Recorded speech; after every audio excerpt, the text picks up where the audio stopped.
have paper and pencil with you, and you're going to be taking notes as I talk this morning. I'm also going to spend a few minutes talking about these two handouts. The one that says academic calendar and the one that says England Study Abroad 2016 at the top.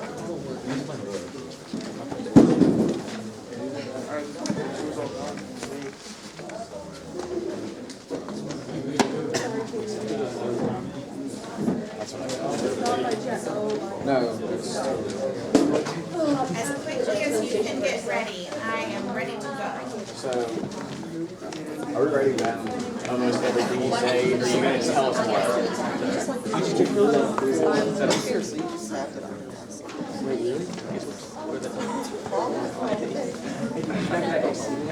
Are we ready? Okay, so everybody can see me and hear me. At this point, also for the sake of the video, there cannot be any conversations among you. There will be some opportunities to talk amongst yourself, but this is not that moment, so I need your attention. Now, I'm going to walk you through the academic prerequisites to give you an overall portrait of how this is going to work and what it's going to look like. But when I get into the parts about specifically the Anglo-Saxons and cavemen and the Middle Ages and Chaucer and the Canterbury Tales, you're going to need to take notes on that. One part of your grade is called a portfolio. And that portfolio is a collection of all the notes that you do in the pre-tour lectures and the on-tour lectures. If you have siblings that went, they may say, I didn't do that. No, they didn't. It's a new plan, and I love it. I'm excited about it. I actually was able to take away some of your other assessment type things and replace it with this, because part of what you're going to learn from is by listening, and I want you to be little sponges sort of absorbing all this information. This will happen in these blocks. Some of these blocks are like half assessment time and briefer lectures, and some of them is kind of a full-blown lecture. We will do some of these here and some of these abroad.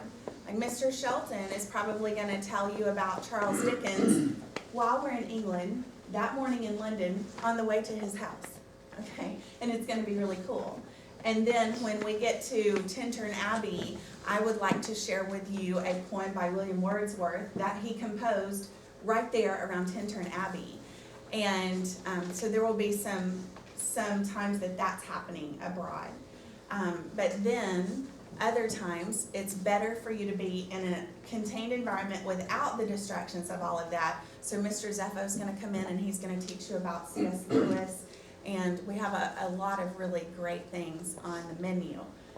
But the portfolio is a collection of all of your notes. Those things will not necessarily be assessed, but I see learning taking place when you are focused listeners and when you're going through the process of writing it out. So these notes are for a grade, okay?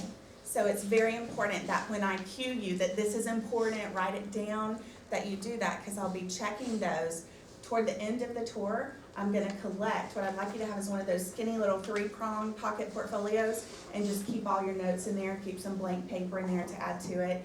And toward the end of the trip, after we've done all the lecture part, I'm going to collect those from you, grade them in my hotel room, and give them back, okay? And so it'll really be this great kind of artifact of all the learning that you've done through this process. Some of you are looking at me like, why would I want an artifact of that? No, you never know.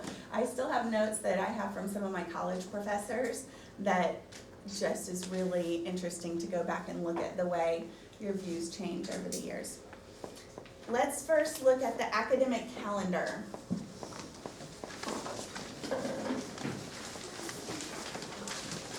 The academic calendar shows you exactly when we're meeting this year and what we're doing each of those days. So I'm going to give you an overview of it. This is not to stress you out, but this is to help create a plan for what you're going to do. Okay, so you can see that today is an introduction to British literature and your poetry recitation, which you just did. And we're starting Canterbury Tales. So I'm gonna be giving you some resources and information to help you start that task. We will not meet again until October 31st, so you have a pretty good break between now and the next meeting. At that point, you will have finished reading the specific assigned Canterbury Tales, and you'll begin, you'll take a test that day, and we'll begin Wuthering Heights. Wuthering Heights is a long piece, and so you have then till December the 5th to finish that. Canterbury Tales is a collection of short stories. Then Wuthering Heights is a large novel, kind of in two parts, and we read both of those. Then I introduce you to Jane Austen so that those pursuing honors credit can get started on Pride and Prejudice. Pride and Prejudice will only be for those who are trying to earn honors credit for it. And so you will have then until February 20th, from December 5th to February 20th, to read Pride and Prejudice because it's another long novel, while the rest of you simply do a movie review in the meantime. And then on February the 20th, we go through the honors work for Pride and Prejudice. Everybody will watch the Pride and Prejudice movie. And then after that, we get into Macbeth, which is a play, which it means it's pretty fast and easy to read. And then we get into Charles Dickens. Don't worry about the specifics of all of that, because that would be way overwhelming. But it's here for you if you want to look over it and plan in advance, and also as you're making a decision about whether to pursue core honors or AP credit. And I'm going to talk to you about that in just a few minutes. So this resource just kind of lets you know these are the big deadlines. This is what I have to turn in at this meeting. If you have to be absent, you should always let me know in advance, and it has to be a good reason, not like I'm sleepy and I don't want to do this anymore, okay? You are expected to be here, it's mandatory, but I will excuse absences that, are absolutely essential, or when there's a major conflict with school activities and that sort of thing. And we'll make alternate arrangements. If you miss, understand that you're expected to make up the work within 3 days of that lecture. So basically by Tuesday or Wednesday morning, the week after that lecture. If the whole video thing works out for us, then rather than me duplicate the entire thing, meeting in my classroom one day after school, you will be able to go on It's Learning and watch the lecture, and then still come to me and turn in whatever you missed or take whatever assessments. I do offer extra credit, and this is worth 2 points on top of your overall grade at the end of the year. So grades will not be finalized until August of next year. So you're working for a full year. There's some work to be done on trip, and then one final project to do. It's creative and it's fun, and it's kind of reflecting on this great experience. But that happens after the tour. You turn that in, and then you're done, and then I take a few weeks to grade. So it's kind of a long process, but at the end of that time, if you have done any of the extra credit options, you can have 2 points on top of your overall grade. That's really helpful if you're on the border. Like you have a 78, it boosts you to an 80. You have an 88, it boosts you to a 90. The best option for this is Christmas Carol. It is performed at Shakespeare's Tavern in downtown Atlanta. It starts December 3rd and kind of goes through the month of December. I strongly recommend that you do that because it's an easy way to get those 2 points, and it will help you connect to Charles Dickens for when we go to his house in London, because we're not studying any of his works. How many of you have read Great Expectations? 1, okay. How many of you have read Christmas Carol before? Okay. Have you read any other thing by Charles Dickens? Okay. So this is why I want you to go to this play, to gain some familiarity with him. Okay, probably you may have seen a movie before about Christmas Carol, but the one at Shakespeare Tavern, it's a holiday treat that my husband and I do every single year. Like, we can't even get into the Christmas spirit without going. So we go on the opening night, and it kicks off Christmas season. That first night on December 3rd is discounted prices for students and educators. The other days of the month are a little more expensive. It is a Thursday night, but I don't know if that works for you or not, but that's when I'll be there. So if you're there, come say hi to me. It's fantastic. I mean, it's done by a few actors, but they make it so believable, and the director is a Christian, so he incorporates godly music that will just give you chills. So I hope you get to go to that. If that doesn't work out, you can certainly go see another Shakespeare play at Oglethorpe University or Shakespeare Tavern, or if somewhere locally does one.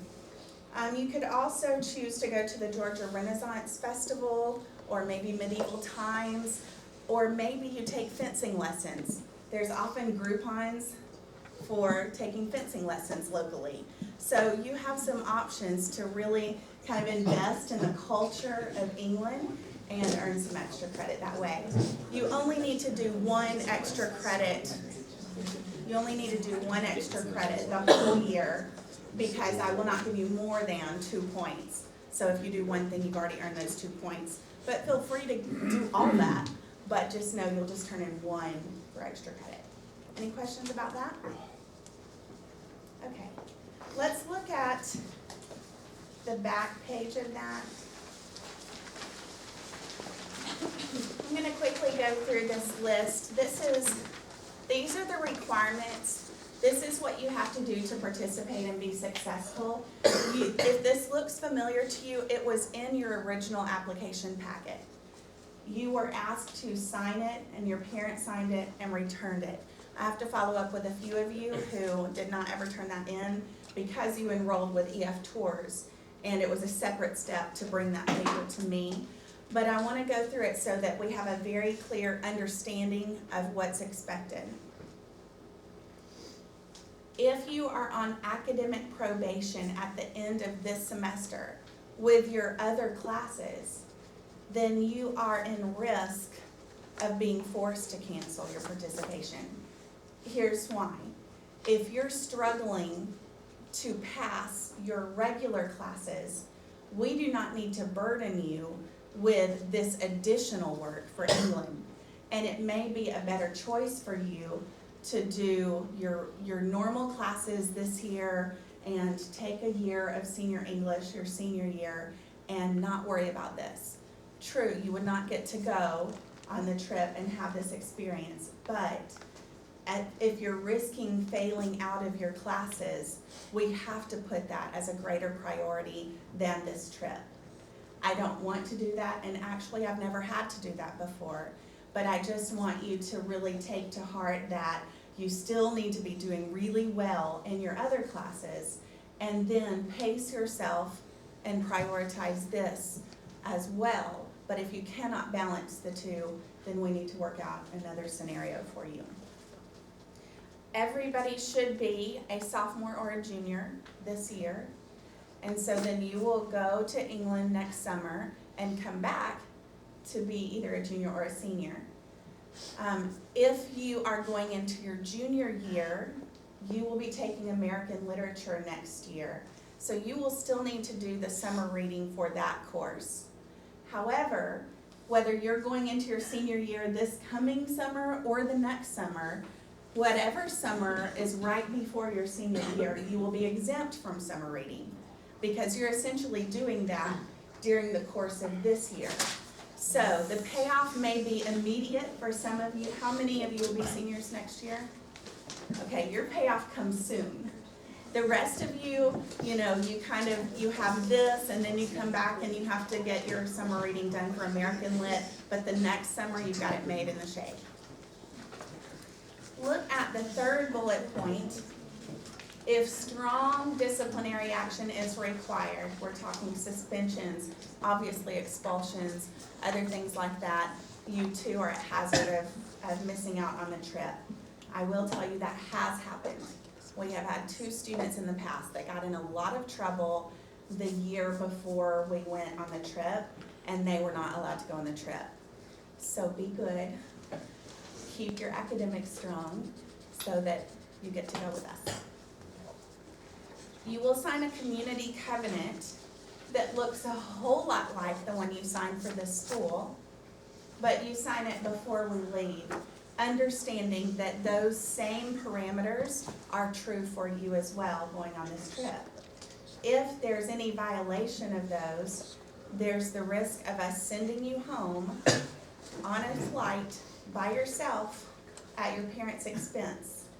After they pay something like $4,500 for you to go on this trip, if I call them and say, I need another $700 for this flight because I'm sending your kid home to you, can you just imagine? They will kill you. Yes, sir. I can say with full confidence of every kid in this room that I know and have lived with, there's not a single kid in here that I have any concern about. There's not gonna be a ripple. They're not perfect. They're gonna be mischievous and fun. There's not a single person in here that I would give that a second thought. That's awesome. That's what I want to hear. And truly, every chaperone that's looked over this list, they're like, oh my gosh, they're amazing. Like, you have a great reputation. Kind of the cream of the crop, just good kids. So I'm excited. I'm excited about that. Okay, academic requirements are distributed today. At this point, it works exactly like any other course. It is done independently with these 7 total times that we meet this year leading up to the trip on Saturday mornings. But if you flunk the class, it works the same as it does for any of the others. An F would show up on your permanent transcript, and you would have to take a full year of senior English when you get there. Okay, so that's its significance. The work is not difficult. The difficulty is in managing this with your other workload. There's a huge variety of assessments, so you're never really doing the same thing twice. So hopefully that's good. If you don't love one kind of assignment, you're probably not going to see that same exact kind again. Remind me, well, let me finish this list and then we'll get into that. Understand that you do need to be here and make this a priority when we do meet, because it's for academic credit. So this really, meeting here together has to be a priority. When we're on tour, I don't want you to have the idea that it's just a vacation, because it is an academic trip. I have actually had to quantify the number of academic hands-on educational hours that you're in pre-tour and on tour and post-tour. And all of that adds up to what Georgia would say is a semester of senior English.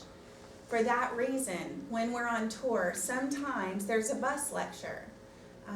My dear friend, Matt Billett, who will be our tour guide, he is there when we get off the plane, and he stays with us until we get back on the plane. If you've had a sibling, let me just see, how many of you have had a sibling go on this trip? Look at that, so many return families, that's great. That must mean that your parents and your siblings believed it was a good opportunity for them. So they will tell you, most of them, if they've been with me 2008 or after, then they know Matt Billett too. He is kind of my English brother, and he will instruct you on the bus. The temptation will be, you didn't get enough sleep because you stayed up playing cards in your room till really late, and you get on the bus and that movement and you're looking at the hills, there's something very drowsying about it. And when he gets on the mic and he's like, good morning everybody, I want to just talk to you about what we're going to do today, and he's super excited and you're like, oh, and you want to tune him out. In those moments, I need you to remember, I'm getting academic credit for this. This is a course. And I will also cue you, like sometimes I'm like, guys, this is an important part of our trip. Write this down in your portfolios. That's for a grade. Other times we'll go to a museum, and the tendency is, okay, cool. Yeah, I have no idea what that is. Don't know who that is. Okay, done. And then you're outside and you're ready to go shopping. I need for you as academic students to take your time and learn from those experiences. You're like reading the little plaques by these artifacts. You're trying to absorb this information. You're taking your time to process through things. Almost every single day, we're either at a museum or an author home or a site that inspired the authors to write, or at a theater performance. It is a literary tour. We actually are not hitting some of the huge, I guess, tourist attractions of London and surrounding areas because we can't cover literature and history and the tourist big things. It's a literary tour. But you have the itinerary. If it sounds boring, read through the itinerary and see if you're still bored. Like, it's so fun. It's just that that's the focus of it. But you will have free time. You will get to choose where you want to go to lunch. In the evening, sometimes you will get options. Do you want to go to the theater? Do you want to do this? I may even just throw out, there's a chance that one of our free evenings in London, you could choose to go to the Warner Brothers studio, that's the Harry Potter thing. If you love Harry Potter, some of you are like, ah. That's maybe an option. Phantom of the Opera at Her Majesty's Theater, or shopping in Piccadilly Circus. See, now you're gonna There are those options. Let me draw your attention back. You will have options for things that are customized to your liking. You will get to explore little villages where you're perfectly safe to kind of wander in and out of stores and kind of do what you like, whether you like the coffee culture, or you like bookshops, or you like Christmas stores, or you like old vinyl shops, or vintage clothing. Like, you have options. This will be in ways customized to what you enjoy. As long as you understand it's a literary tour, you're there to learn. There's no kind of chit-chatting at the back of the bus when there's hands-on instruction. If you have a local tour guide kind of giving you some information, you're eager learners. That's what I want to see from you. The last point says, ideal participants demonstrate high academic achievement and moral rectitude. That means the perfect candidate for this trip has a good handle on balancing academics, and they want to learn and grow in their knowledge and understanding, and also they're persons of integrity, high morals and values. That's the ideal portrait of a student I want to take. With that said, we have taken some students that, if it had been an application process, there's no way they would have made the cut, and yet it was a great experience for them and for us because of what they contributed to the tour. Or, like, if I could describe this one guy for you, you won't have known him because it was so long ago. He's like 6'8". He drives the biggest white truck with the biggest wheels you've ever seen. Like, he has that country music turned all the way up, and lit class for him is like his worst fear, And he went on the trip, and I'm like, why are you even going? He's like, I don't know, I heard it'd be cool. He was that kind of guy. But do you know, he went, and we're standing in the moors in the northern part of England on all these rocks at the top of this mountain, and I'm giving a lecture on Wuthering Heights, and everybody kind of has chills because we feel like we're there, right where Emily Bronte sat and wrote. And he comes up to me afterwards and he's like, I get it. This is really cool. I'm like, yes! So I don't care what type of student you are, truly. I believe that it is God's plan. I think God played a big role in who's here. That weird day when the trip filled in 37 minutes is beyond my understanding. But those of you that were those early ones to enroll, or those of you that have just joined the trip because enough people have finally canceled that you're on, I believe this is part of God's plan. And so I am excited to see the purposes that He has for you in this. Let's move to the page that says England Study Abroad 2016 at the top.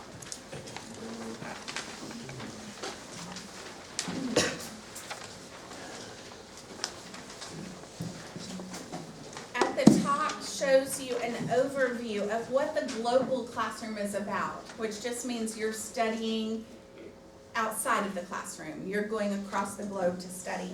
And it tells you the whole point and why we're doing this. You can certainly read that on your own if you want to.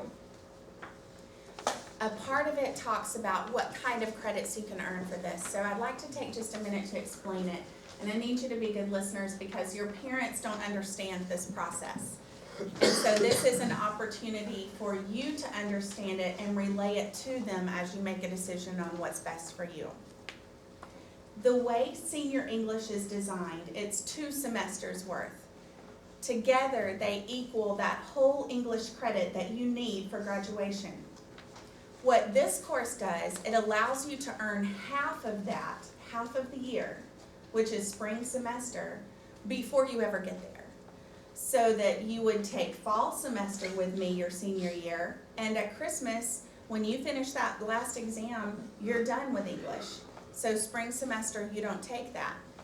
Because they are 2 different semesters, you can mix and match core and honors, honors and core. You could do core for England, but then take honors your senior year, or you could do honors work now and take core your senior year. Those 2, you can mix and match.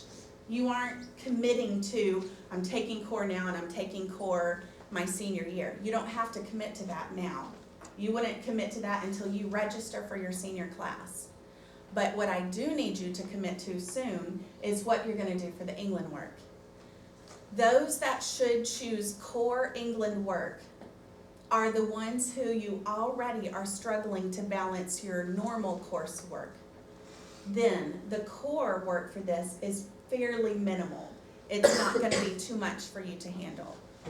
Okay? Also, if English is just not your thing, you've never been good at it, never claimed to be good at it, it's just something you have to do, then I think core is probably a good choice for you. If you just are trying to do the best you can, but GPA is not a huge factor for you, core is a good decision for you. If, however, you are just accidentally great at English, it comes naturally for you, you've sort of always had an A in your English classes, you like to read, you enjoy literature and learning, maybe honors is a good route for you to go. It is a little more work on this end of it because it adds an additional novel and novella. Novel and novella, a long one and a short one. That's all that it adds, plus the assessments that go with that. So it's a little more work, but it's fun stuff. It's Pride and Prejudice by Jane Austen, which is just this great classic love story. But even the guys, I think, could enjoy that process, especially when we get there and see everything related to Jane Austen. And then it's C.S. Lewis's The Great Divorce. You know, C.S. Lewis is really intelligent and godly, and you see that in his writings, but it's a very short novel. You kind of get to go to heaven with him. It's a cool story. So that's what you would be committing to extra if you choose to go the honors route.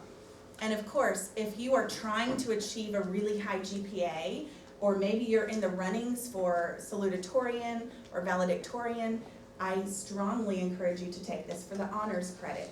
It's the most learning that you will do for the tour. Okay? One other option is AP. If you are currently in AP language with Mrs. Wood, or if you are in the honors track and plan to take some AP courses, you know many of the colleges are looking for you to take multiple AP classes. Like to get into Georgia now, they're suggesting that you have a minimum of 6 AP classes to have a really great chance of getting in. So if you know, okay, English is probably where I need to get those AP credits because I'm kind of good at it, then I would recommend that you stick around for AP your senior year. Here's what that looks like. You would do the core work for England. That means you're doing the same as the on-level students for England, so it's minimal, but it only counts for you an elective credit, which means on your transcript it goes above and beyond the 4 necessary English credits. You get that additional elective credit. But then your senior year, you would be with me the whole year, because I can't prepare you for the national exam in only 1 semester. The reason you might want to do that is because of GPA, if you're fighting for valedictorian, salutatorian, or you need additional AP credits. Right now, talk to Cassidy Ray if you want to. She did the honors work for the England trip, and now is taking a full year of AP. Do you know what that means? When she graduates, she knows everything I know.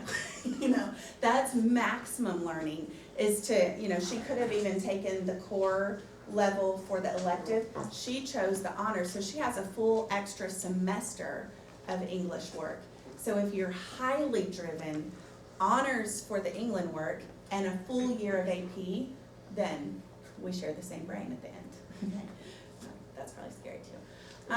What questions do you have about core or honors or AP? Was that clear? Yes, ma'am. Can you mix and match AP with, like, if you want to take AP England stuff, but you want to take honors English, like your senior? That you couldn't do because AP requires the full year of English your senior year. And the AP work for England is the exact same as core.